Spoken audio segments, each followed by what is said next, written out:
lu waxtu mais loo xam ne tey bu ñu yeggee ba waxtoon jot rek da koy def te lépp nag ci mais sans tambour ni trompette mais tey jii quand on dit que Khalifa dafa war a bàyyi mu jiite wala dafa war a bàyyi jeune mais je te rappelle quand c'est à Yoff y a un jeune qui est là-bas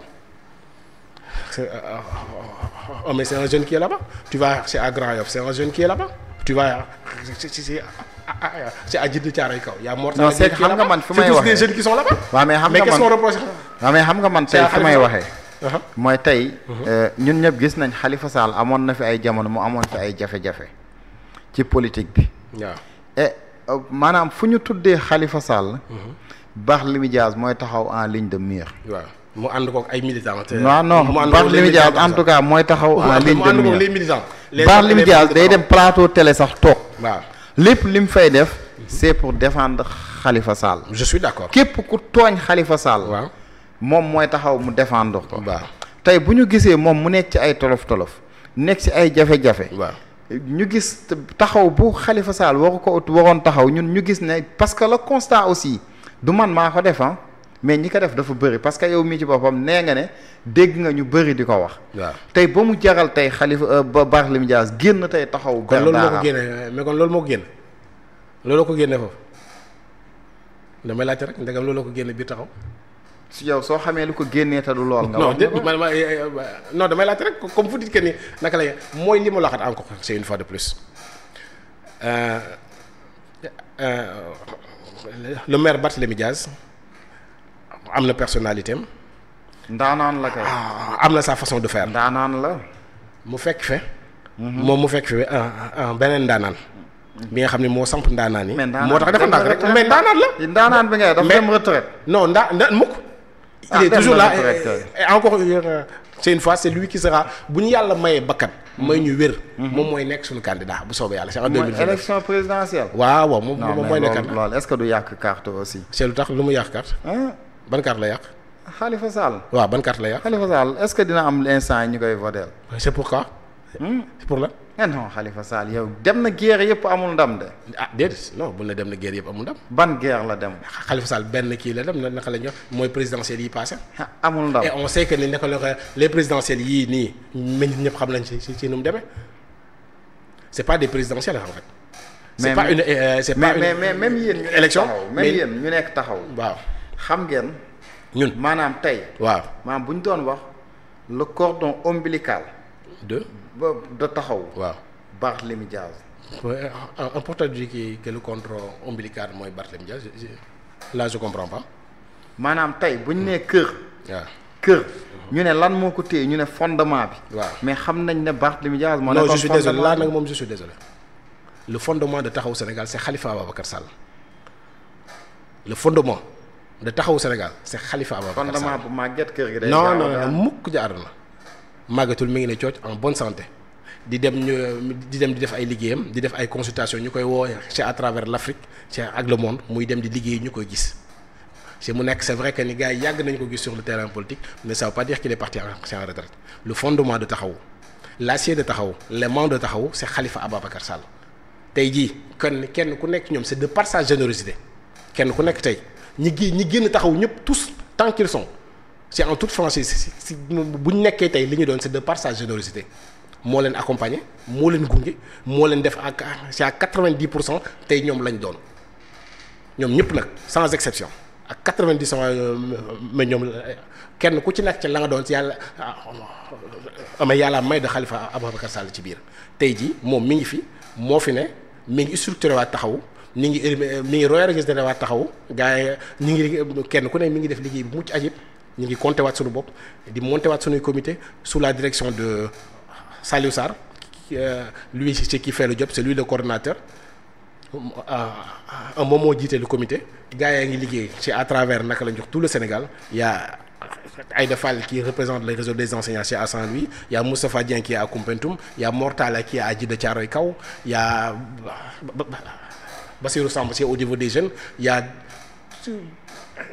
énormément de jeunes il y a Ami Diop qui est en France ñoom ñëpp ñu ngi liggéey mucc leen mais ñoo ngi am des remontées yoo xam ni vraiment ñoo ngi ci sant yàlla et que buñ ci àggee incha allah rabbi si ñëpp dinañ xam ne Taxawu Sénégal liggéey na wala liggéeyul.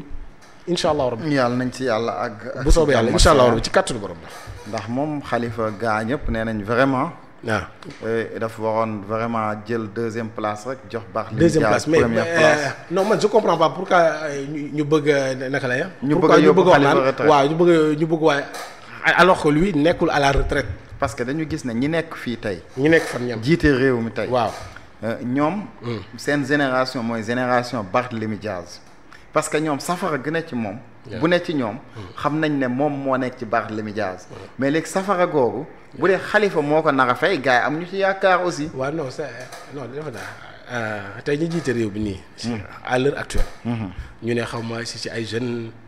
yu xarañ waaw si ay les jeunes patriotes Pastef yu xarañ. si mais tey chef réew mi toll. waaw. est-ce que les jeunes yooyu mais les jeunes yooyu doon wax ñoom lañ doon wax ñoom les jeunes là. mais dont on parle bi ñu ñëwee li ñu jaayoon Sénégalais loolu la Sénégalais yi gis. waaw non ñoom ñu ngi ci liñ waxoon. mais après loolu dinañ si ñëw. xam-xam mais ñoom seen jëmm boobu lañ jaayoon Sénégalais yi lañ waxoon Sénégalais est-ce que loolu Sénégalais yaa ngi ciy teg seen bët. am nañ le problème c'est pas être jeune le problème c'est pas être vieux le problème c'est de mettre l'homme qu'il faut à la place qu'il faut c'est un homme d'expérience c'est un homme de sagesse c'est un homme koo xam ne day respecter parole am mais un homme ki yaa xam ne dafa def ses preuves. kon yow yaa ngi am yaakaar un jour Khalifa Sall nekk le président de la République du Sénégal. du yaakaar yàqin laa ci am. jàpp nga ne loolu mën na am ak contexte yi ñuy Sénégal di doxee. déggu ma la wax mais du yaakaar incha allah yàqin lañ ci am. est-ce que aussi nekkuñu di naxante. kan mooy nax boppam mais ñun taluñu loolu ñun duñ nekk ay magum jëmm. est-ce que Khalifa Sall ci boppam sax gëm na loolu aussi. ñun duñ nekk ay magum jëmm nekk di jël suñu temps c'est vrai que la politique pour nous c'est une façon de rendre la monnaie à notre pays chacun kenn ku ne am na activité am mais tey li la réew mi jaral li la réew mi def nga xam ne moo la jàngal moo la éduquer moo la def ni nga def tey nga jël pièce bi di ko delloo pour que la génération qui va venir nekk aussi ci meilleures conditions yooyu c'est ça loolu mooy suñu engagement politique loolu mooy ñun mooy suñu engagement politique mais Khalifa tey c'est l'homme qu'il faut à la place qu'il faut parce que ak foo ko mën a jëlee domaine boo ko mën a jëlee tu verras pas meilleur que lui je respecte tout le monde mais ak domaine boo leen mën a citer fii tu verras pas meilleur que lui su fekkee l'homme d'état l'expérience les résultats la sagesse ak le carnet d'adresse tu verras pas meilleur que lui mënta am soo leen xamee kenn nee leen ma kii la. yaa pas sur ce terrain parce que Diomaye Diakhar Faye. non du benn sax da dul benn sax. luy du benn sax l'expérience le savoir-faire l'homme d'état ak la sagesse du ñu benn sax ñee dañoo ñëw alors que ci dogalu borom bi mais ñu yegg si sans pour autant jamais diriger quoi que ce soit chef de bureau sax c'est pas par méchanceté mais chef de centre sax mais nekkuñ ko encore moins chef de bureau tey suñu borom indi leen fii moo tax c'est quoi là ñu koy gis ils n'ont pas l'expérience de la chose xamuñu ko mënuñu ko ba pare naka la ñuy jaay nañ Sénégal mais loo xam ne nekkut c'est la différence le problème c'est pas encore c'est une fois c'est pas un problème de jeunesse c'est pas un problème de jeunesse ou bien de vieux c'est de mettre à la place tey jii tu mets l'homme qu'il faut à la place qu'il faut on dit pas xam nga gars yi dañuy wax ni mais naka la ñu dañoo bëgg benn alternance générationnelle la gars yi wax déedéet c'est pas une alternance boo xam ni da nga naan des jeunes déedéet. c'est idéologie nga xam ne tey da ngay jël nit ki nga jox ko nga naka la nga xam ni kii place bi boo ko fa tegee matee na ko mënee na ko nga teg ko fa si mu doxal. ñu jàll dem waxtaanee rapport d'exécution budgétaire bi gis naa ne publier nañ ko démb defe naa lire nga rapport bi. waaw bon j'ai parcouru. j'ai parcouru lan nga ci jàngat d'abord. c'est-à-dire li ñu ci njëkk a rafetlu mooy ñëw na.